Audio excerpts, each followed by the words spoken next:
Heart failure is a condition that requires self-management and frequent interactions with the healthcare system. We all know that. So here is a question to think about. If patients with heart failure have high health literacy, do they live longer? Now in JAMA, researchers report on the association of health literacy and all-cause mortality among outpatients with congestive heart failure.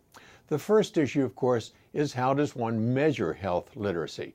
Turns out there are three standard, simple questions that can evaluate that issue. First, how often do you have someone help you read hospital materials? Second, how often do you have problems learning about your medical condition because of difficulty reading hospital materials? And third, how confident are you filling out forms by yourself?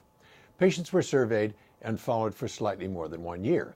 Those with low health literacy were older, had lower socioeconomic status, less likely to have at least a high school education, and had higher rates of coexisting illnesses.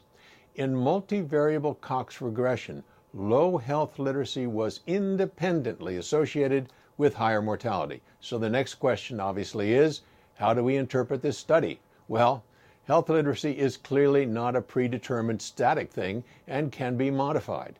Tailoring of educational materials, use of teach-to-goal, an iterative educational process, structured follow-up, and inter-visit surveillance and support can all improve health literacy. An intervention incorporating these elements is currently being evaluated in an ongoing multi-center trial. You will hear more about this in the future, but for now, simply do everything you can to make sure your patients with heart failure really understand what their therapy is all about. They'll probably live longer. I'm Peter Block, and this is a CardioSource Heart Minute.